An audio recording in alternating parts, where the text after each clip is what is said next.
I was also proud to vote for President Trump's One Big Beautiful Bill last week. This is a generational investment. This Trump bill is going to get House Republicans cooked. Those are mostly boos. Have you guys seen this video of an Iowa farmer trying to get a simple message to his Republican congresswoman after she said she's voting for the big beautiful bill that is actually the largest redistribution of wealth in American history?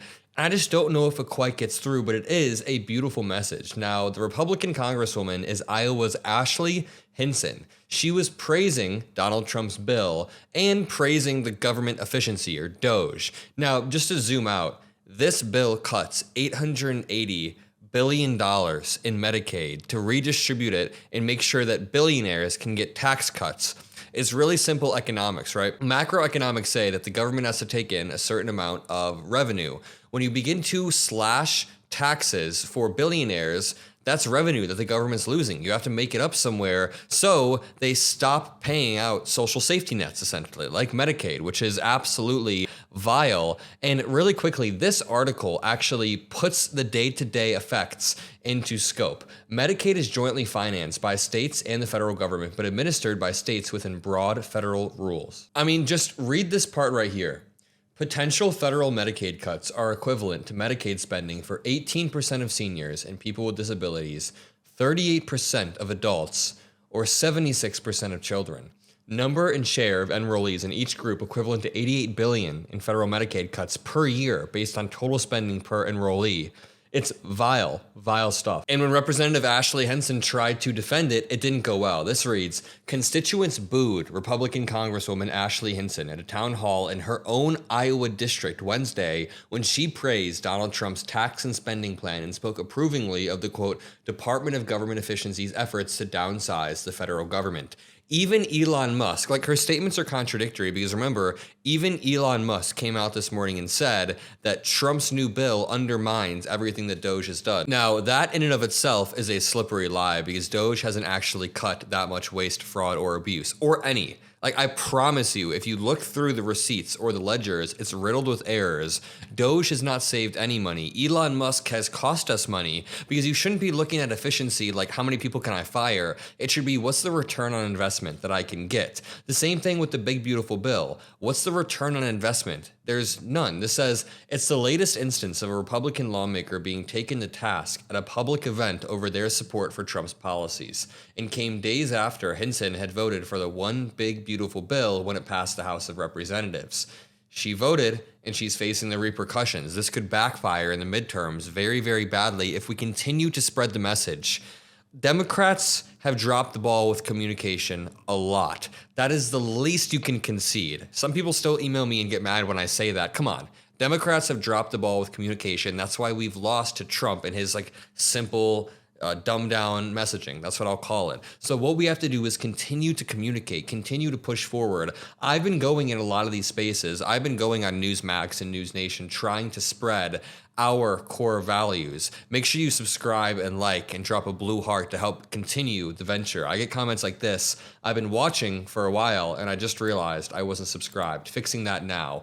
There's a weird glitch where sometimes YouTube can unsubscribe, but to continue, before we get to this Iowa farmer, Hinson drew a chorus of boos when she told the audience in the town of Decorah that she was proud to have voted for the bill. Quote, "This is your time," she said over the din. A similar outburst occurred from the audience at mention of DOGE, which Hinson said she had received positive feedback about during an event elsewhere. Was it like a donor event full of MAGA? Like super MAGA? Because most polls show that DOGE is unpopular. Most polls show, actually, that people want the government to be slightly more efficient. That is true, but that the way DOGE is doing it is massively unpopular, which I think is a fair position to take. Let's check out what happens here in this clip of a farmer. Larson, I'm from Mockler, Iowa. I'm going to read my question just to respect your time.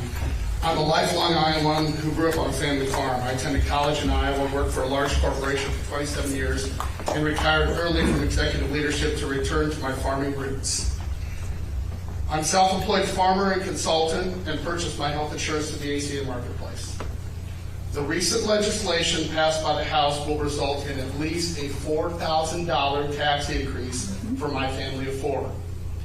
This, along with an 88% increase in my homeowner's insurance, an 86% increase in my farm building and equipment insurance, will increase costs for my family by $10,000 in just 1 year. Insurance costs are killing Iowans. I've made multiple requests to your office to provide more information on how you're working to preserve the ACA and not raise taxes for Iowans like me. To date, you have not responded. Several weeks ago, a small-town self-employed stylist was cutting my hair, and she said to me, quote, "I would not be able to do this if I couldn't get health insurance through the ACA." I'm an Iowa taxpayer who owns property in 3 counties, as well as 2 small businesses. I'm our local school board president.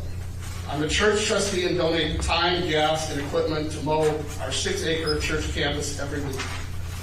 I'm one of your constituents. I'm about as Iowan as you can get. Quite frankly, you owe me an answer today. Very, very well said, and about as Iowa as you can get. A little backstory really quickly. I built my career in Iowa. So I grew up in Northwest Indiana. I currently live in Chicago for business reasons. I'm just building my business in the city. And when I began making my first videos on my channel, if you go to my channel and you sort by oldest, those Trump rallies were during the Iowa caucuses. I met my cameraman who I still use to this day. I still use at events, cameraman Nate. I met him in Iowa. So now I know Iowa like the back of my hand. For all the Iowa people out there, the Iowa State Fair may be one of the best times I've ever had. If you look up my video, MAGA father versus liberal daughter, Adam Mockler, that was at the Iowa State Fair. Okay, I digress. The point is, Iowa is a state that I love, and I'm glad that the Democrats in Iowa are beginning to build a coalition to push back. Democrats hope the public discontent is a sign that voters are ready to sweep them back into the majority in the House next year, which seems very viable. The Senate's going to be a bit of an uphill battle, but it's not impossible. And the chairman of the National Republican Congressional Committee, which coordinates House campaigns, reportedly advised lawmakers to stop holding town halls. There was even another Republican congressman who said today that he didn't even read the bill, and he got booed for that. Watch this clip of a town hall erupting as the GOP congressman admits that he never even read Trump's bill. It's wild. Please let him answer my question. I share your concern for our national debt, but the ends do not justify the means. Can you please tell us why you voted to approve a budget bill that includes Section 70302, which effectively prohibits federal courts from enforcing contempt orders? Please let me answer my question. I only got 30 seconds. Which would then allow current and future administrations to ignore those contempt orders by removing the enforcement capabilities. That's wording from the bill, yeah.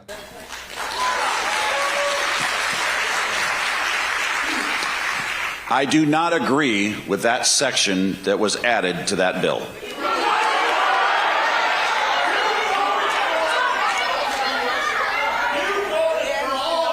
I will tell you this. I believe in the rule of law. I've taken an oath as an attorney. I've taken an oath as a state senator. I've taken an oath as a member of Congress. And I support our court system, and I do believe that the federal district courts, when issuing an injunction, should have legal effect. In fact, I relied upon that when the Biden administration was in place. The federal courts did a tremendous amount of good work. This provision was unknown to me when I voted for the bill. He didn't read the bill. Okay, next question. Next question. I am not going to hide the truth. This provision was unknown to me when I voted for that bill. So he got tricked by Trump. Oh, they just blindly vote for things. And then Trump blindly signs executive orders as somebody just hands them to him. It's insane. And you know, I'll leave it at that. If you appreciate the videos we make, drop a like, subscribe. We are coming out with a big announcement soon. We're building a nice project and it's going to launch next month. So I love you all. Subscribe for more. Peace out.